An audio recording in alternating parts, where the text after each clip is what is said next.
Hi, I'm Jim Linnell with Tandy Leather.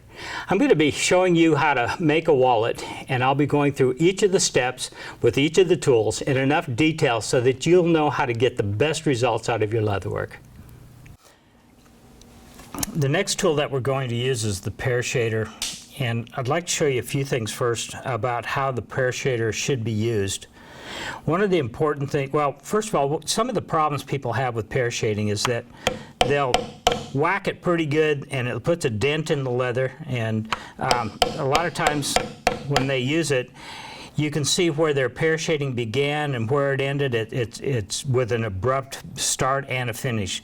Pear shading, when you're doing a leaf like this, should end up with a fairly good amount of pressure at the beginning of at the end of the leaf, and then as you move down the length of it, it should fade out and disappear so that you never actually see where the shading actually ended. It should always fade out and disappear. This is that feathering that we were talking about with the swivel knife. This here also has to feather out. But you see how you get good depth at the end of it and you get it to fade out and disappear. And so I want to show you the technique it takes to get that. A lot of that depends on the grip. When I hold the tools, if you'll notice my grip on the tools, I actually hold it very close to the business end of the tool down here. This is the end that's doing all of the work. Sometimes I'll see folks trying to hold on to their tool like this, but they don't have the control they need to have over this end of it. So I would encourage you to slide your fingers down toward the business end of it, and actually you need to hold it with a pretty tight grip so that when you hit this tool, it actually will recoil. And I'm going to, if you watch somebody that's done a lot of leather work, it looks like they're just whacking this tool, moving it along, and it just kind of slides along. But it's not really sliding. What it's doing, it's bouncing along. I'm going to exaggerate this. I'm going to actually hold this so it's lightly off of the leather. And then as I hit it, though, with that tight grip, you can see that it recoils. It bounces back up.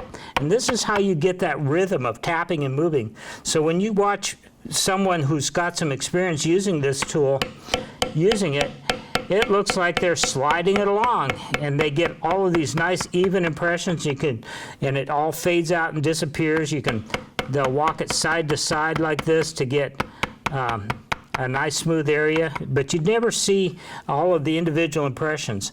Sometimes when a beginner starts, it'll look like they took a ball-peen hammer to it, and that, if you're doing that, you're moving it too far between each impression, and you're not overlapping them. If you'll, again, look at how far this tool moves each time I hit it, it's only moving a very little bit, so I get a lot of overlap, and that's the secret to getting this pear shading to come out nice and smooth, and then learning to adjust the force of the mallet so that you've faded out and it disappears. If you can get that trick down, this pear shading is going to go much, much smoother for you. So let's get started on our project. We have several large petals that we need to use. I'm going to use the one that I was just showing you. It's a pear shader with vertical lines on it, and it works really good for these larger petals. It's nice and broad, and so by walking it back and forth a little bit, I can cover these broad petals real easily. And if you'll notice, you see how that's turning a nice rich color there? It's got a lot of that burnish coming out. That tells me that this leather is just right for using these tools right now. It's got just the amount of moisture needed to give me that good burnish. When I'm using it on these flower petals, you'll notice that I'm kind of moving down both sides of it. I'm staying closer to the edge of the petal and leaving kind of a raised ridge out in the center of it. That's how I wish to shade these in. We'll see how that works out a little later.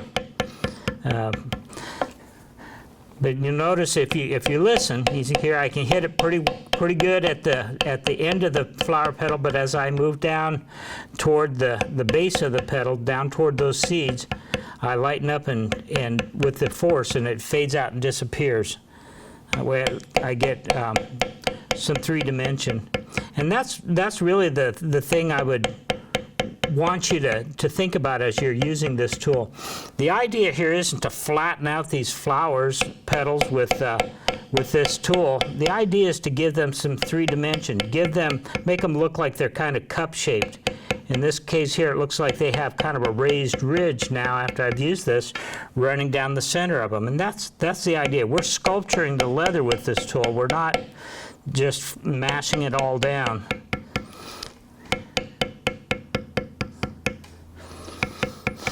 And the technique is real important. If you're using this tool and you're getting that lumpy looking, if it looks like you took a ball peen hammer to it, you can go back over it and smooth it up, but try to get it to come out nice and smooth the first time over it. You'll end up with a lot smoother looking work.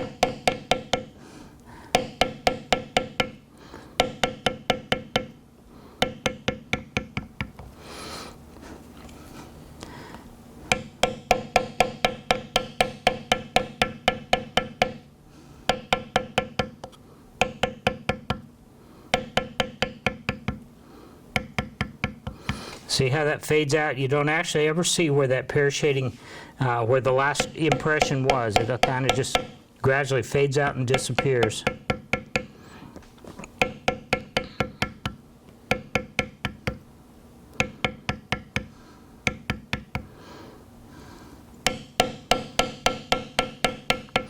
If you've already downloaded this pattern, you will also have a photocarb of it, a picture of what this looks like all finished. And you should refer to that often. If you're not sure where this pear shader should be used, you need to study that photocarb pattern, because those darkened in areas on the flower petals will show you where the pear shading needs to go. It shows you how much needs to be done. The same rich burnish is what you're looking for. And the same thing with the beveling. When we get to the beveling, you'll see that one side of the lines are darker, and that'll be the place that the beveling, the side of the line that the beveling is used on. These pear shaders come in a lot of different sizes and shapes. Got another one here that's a long, skinny one. It's got that same lined texture on it, but these flower petals down here on this one are a little bit narrower than the other one, so I need something that's just a little bit tighter to do that shading there. So I'll use this long, skinny one.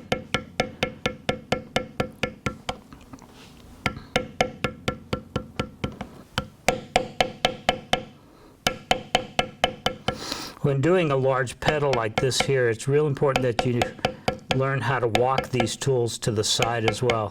Obviously, it gets lighter as you move down the length of it, but also you need to learn to walk them side to side. That's where all those techniques come in handy. It makes this tool work for a lot of different size petals.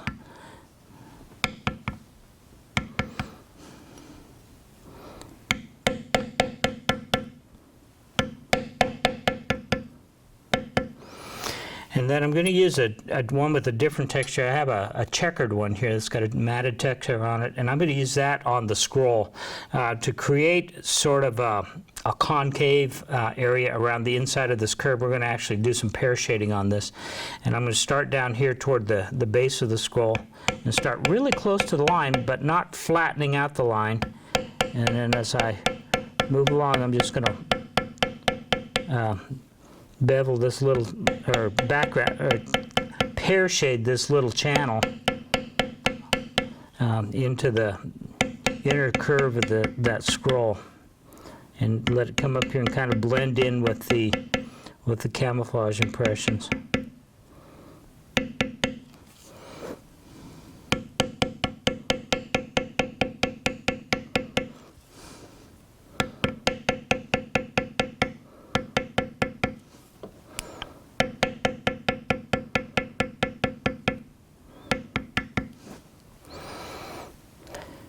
And looks like we've got all of our pear shading done. So the next step will be the beveling. Thank you for joining me today. Be sure and check back often here at our blog, and we'll show you more tips and ideas on how to get the most fun out of your leatherwork.